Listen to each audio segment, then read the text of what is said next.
आवाज नहीं आ रही पीछे, बता रहे।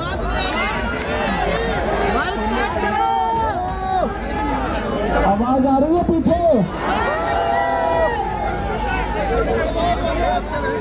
मैं सोनम वांगचुक जी को सलाम करता हूं, जो अपने लिए नहीं, आप लोगों के लिए, युवाओं के लिए, हमारे देश के बच्चों के लिए अपनी जान दांव पे लगा के 19 दिन से अनशन कर रहे हैं। आज उनका 19वां दिन है। हमारे देश में ऐसे बहुत सारे टीचर्स हैं, जब पेपर लीक हुए, पेपरों में धांधली हुई, उन लोगों ने अपने शहर से आवाज उठाई, उनको गिरफ्तार कर लिया गया, उनको तरह तरह से टॉर्चर किया गया, उनके खिलाफ एफआईआर की गई। उन सब लोगों को मैं सलाम करता हूं। सोनम वांगचुक जी एक बहुत बड़े एजुकेशनिस्ट हैं। लद्दाख के लिए, देश के लिए उन्होंने पहले भी कई बार अनशन किए हैं। जिस तरह से उन्होंने देश के लिए आज अपनी जान दांव पे लगाई हुई है, उन्हें मैं सलाम करता हूं। दोस्तों, जितने कॉम्पिटिटिव एग्जाम होते हैं, जब कॉम्पिटिटिव एग्जाम बच्चा देने जाता है, वो कोई एग्जाम नहीं होता, वो उसके लिए एक सपना होता है। वो एग्जामिनेशन हॉल में घुसता है, उसे एक विश्वास होता है कि मैं अपनी मेहनत और अपने इंटेलिजेंस के बल पे अपना भविष्य बनाऊंगा। मैंने भी आईआईटी के पेपर दिए थे। आईआईटी के पेपर में सक्सेसफुल होकर मैं आईआईटी गया था, लेकिन उन दिनों में पेपर लीक नहीं होते थे। मैं सोच रहा था अगर पेपर लीक हो रहे हो तो उन दिनों में हो सकता है मेरा आईआईटी देने का कॉन्फिडेंस ही नहीं बनता। मेरे दोनों बच्चे आईआईटी से हैं। मेरे दोनों बच्चों के टाइम पे भी पेपर लीक नहीं होते थे, लेकिन आजकल जिस तरह से पेपर लीक होने लगे हैं पिछले कुछ सालों से, वो जो कॉन्फिडेंस है बच्चे का कि अगर मैं मेहनत करूंगा, अगर बच्चा इंटेलिजेंट है तो मैं अमीरों के बच्चों को भी पीछे छोड़ दूंगा, आज वो कॉन्फिडेंस लड़खड़ाने लगा है। ये सही नहीं है। ये देश के लिए बहुत खतरनाक है। ये देश के लिए बहुत खतरनाक बात है। नीट का पेपर लीक हुआ, इन्होंने क्या किया? हर साल पेपर लीक हो रहे हैं। 2024 में जो पेपर लीक हुआ था, उसका जो मास्टरमाइंड था, उसको बेल दिला दी। ये अब सिस्टम बन गया। हर साल पेपर लीक होते हैं, कमेटी बैठती है, जांच होती है, एफआईआर होती है, गिरफ्तारी होती है, बेल हो जाती है, और फिर अगले साल के पेपर लीक होने की फिर तैयारी शुरू हो जाती है। ये देश कब तक बर्दाश्त करेगा? देश का युवा, ये बच्चे कब तक बर्दाश्त करेंगे? नहीं करेंगे। इन्होंने नीट के पेपर के बाद 20 बच्चों ने सुसाइड कर लिया, 20 से ज्यादा बच्चों ने,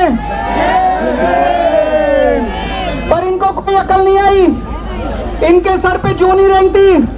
जितने बच्चे सुसाइड कर ले, वो बच्चे हमारे थे, हम लोगों के घर के बच्चे थे वो, लेकिन इन्होंने कुछ नहीं किया। सीबीएसई में पूरा इवैल्यूएशन सिस्टम गड़बड़ा गया। इन्होंने उस कंपनी के खिलाफ एफआईआर भी नहीं की। गिरफ्तार करना तो दूर की बात है, उस कंपनी के खिलाफ एफआईआर भी नहीं की। इतने बड़े स्तर के ऊपर पूरे देश में आंदोलन चल रहा है, अभी भी इन्होंने कोई ऐसा सिस्टम चेंज नहीं किया कि अगली साल पेपर लीक नहीं होंगे, अगली साल पेपर फिर लीक होंगे, अगले साल बच्चे फिर मरेंगे, अगले साल हमारे बच्चे फिर आत्महत्या करेंगे। ये सिस्टम कब बदलेगा? अब बदलेगा। हम बदलेंगे। बहुत सही चाचा। इस सिस्टम को बदलना पड़ेगा। आज जब मैं आ रहा था, मैं यही सोच रहा था, यही जंतर मंतर था। 4 अप्रैल 2011 का दिन था। यहाँ पे अन्ना हजारे बैठे हुए थे, यहाँ पे सामने अन्ना हजारे जी बैठे हुए थे। उस वक्त की सरकार को भी बड़ा अहंकार था। 3 साल के बाद वो सरकार नहीं बची, अपने अहंकार की वजह से डूब गई। आज 2026 है। मैं इन लोगों को कहना चाहता हूं, युवाओं की बात सुन लो, कॉकरोच आंदोलन की बात सुन लो, सोनम वांगचुक की बात सुन लो, नहीं तो आज से 3 साल बाद आपका भी वही हश्र होगा जो 2014 में। ये भी अभी अहंकार में डूबे हुए हैं बहुत ज्यादा, इनको भी अकल नहीं आ रही, ये भी बहुत ज्यादा अहंकार में डूबे हुए हैं। अंत में एक प्रपोजल देना चाहता हूं, आप लोगों से सहमति चाहता हूं। मैं धर्मेंद्र प्रधान को तो इस्तीफा देना चाहिए, लेकिन सोनम वांगचुक को देश का एजुकेशन मिनिस्टर बनाना चाहिए।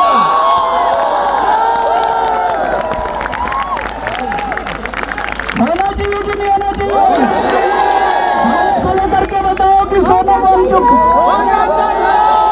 तो मैं प्रधानमंत्री जी को कहना चाहता हूं, धर्मेंद्र प्रधान को हटाओ और सोनम वांगचुक को राष्ट्रीय शिक्षा मंत्री बनाओ। मेरे को पता है प्रधानमंत्री जी सुनने वाले नहीं है, प्रधानमंत्री जी करेंगे नहीं है। क्यों नहीं करेंगे? उनको डर लगता है ये सोनम वांगचुक कोई क्रांतिकारी चीज ना कर दे। पर दोस्तों, मैं आपसे पूछना चाहता हूं, आज जितनी शिक्षा व्यवस्था सड़ गई है, जितनी खराब हो गई है, उसमें हमें क्रांतिकारी कदम ही चाहिए। बिना क्रांति के शिक्षा व्यवस्था ठीक नहीं होने वाली। हमें सोनम वांगचुक जैसा क्रांतिकारी शिक्षा मंत्री भी चाहिए और उसके क्रांतिकारी कदम भी चाहिए। दोस्तों, 20 तारीख को मैं सब लोगों से, देश के कोने कोने में जो लोग सुन रहे हैं, जो लोग सोशल मीडिया पे देखेंगे, जो लोग मीडिया के जरिए देखेंगे, सबको अपील करना चाहता हूं, ज्यादा से ज्यादा संख्या में यहाँ पे आइएगा और 20 तारीख के इस आंदोलन को, इनके कॉल को, पार्लियामेंट तक के जो यात्रा है उसको सफल बनाना है, ज्यादा से ज्यादा संख्या में आना है। भारत माता की जय।